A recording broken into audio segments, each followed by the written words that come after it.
สานต่อกำไร EP ที่13มาฮอดแล้วเนาะตอนนี้กำไรเฮาอยู่ที่361จำ98เนาะจาก54ปั้นขึ้นมาฮอดนี้เนาะเป็น EP ที่13แล้วเนาะเดี๋ยวเรามาเบิ่งกันจะรอดหรือจะล่วงเนาะ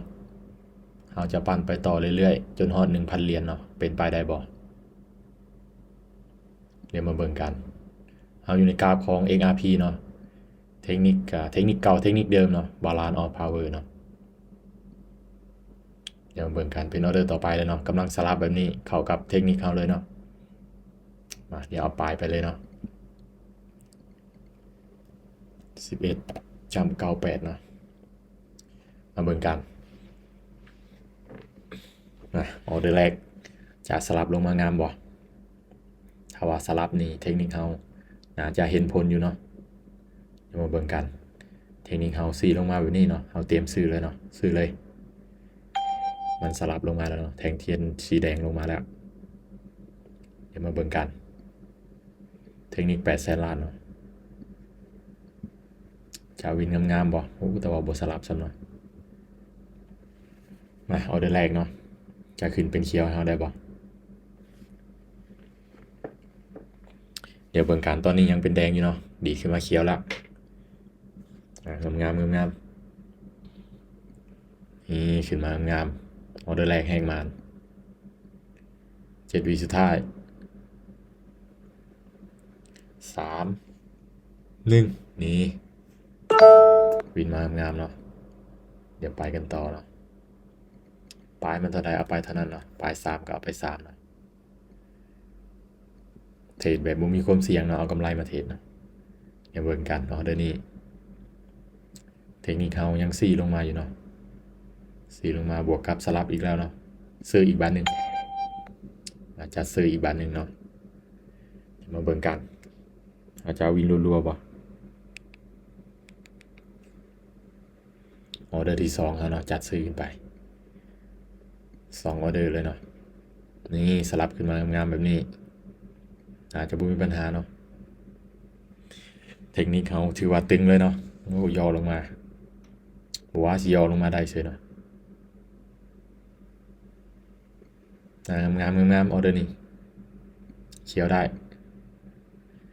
3 2ป๊อบนี่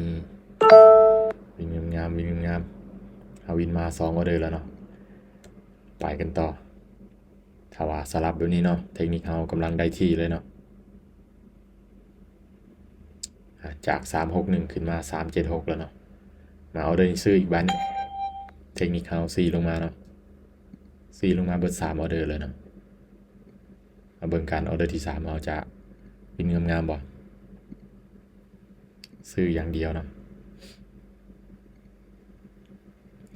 เดี๋ยวมาเบิ่งกันออเดอร์นี้เขาซื้อขึ้นไปตอนนี้ลงมาเป็นแท่งเทียนสีแดงเนาะมันจะสลับกันเป็นเขียวอีกบ่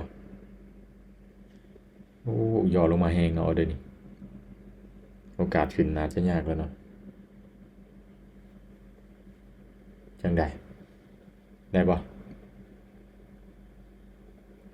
ตึ๊บเรียบร้อยเนาะออเดอร์ที่3ถือว่าพลาดไปเนาะเอาวินมา2ออเดอร์นะเดี๋ยววินอีกไม่หนึ่งจะหยุดเลยเนาะอย่าเบิกกันออเดอร์นี้คูณเงินเนาะคูณเงินขึ้นไปเทคนิคเฮา4ขึ้นมาแล้วเนาะได้เวลาขายแล้วจากซื้อมาเป็นขายเนาะเขาซื้อมา3ออเดอร์วิน2พลาด1เนาะออเดอร์นี้เขาขายลงมาเนาะตามเทคนิคของเขา4ขึ้นไปจะขายเนาะ4ลงมาจะซื้อเนาะถ้าว่าสลับงามๆน่าจะบ่มีปัญหาเนาะลงมาต่อได้บ่นี่เทคนิค8แสนล้านเฮาเดี๋ยวเบิ่งกันจะปิดแดงให้เฮางามๆบ่นี่ลงมางามๆแบบนี้ถ้าบ่ดี1วินงามๆเอาเดี๋ยวนี้ว่าตลาดมันมีดีดได้เนาะ3 2 1นี่งาม393เนาะโอ้สิฮอด400เนาะสิฮอด400แล้วแต่ว่าเอาเป็น EP ต่อไปเนาะ EP นี้จะหยุดแล้วเนาะ EP ที่13เฮาปึ๊บออกไป1 2 3 4 4ออเดอร์เนาะวินมา3พลาด1เนาะนี่เลย จาก361ขึ้นมา393เนาะนี่สิฮอด400เหรียญแล้วเดี๋ยวเป็น EP ต่อไปเนาะ EP ที่14ติดตามตอนต่อไปเนาะใครที่อยากเทรดอยากสร้างกำไรแบบนี้ก็ยินดีให้คำปรึกษาเนาะหลายคนที่จะเข้ามานี่เนาะแนะนำให้ศึกษามีความรู้แท้เนาะจึงเอาเงินเข้ามาลงสำหรับคลิปนี้ก็เทรดให้เบิ่งเป็นกรณีศึกษาเนาะตามเทคนิค Balance of Power เนาะสำหรับคลิปนี้ขอขอบใจ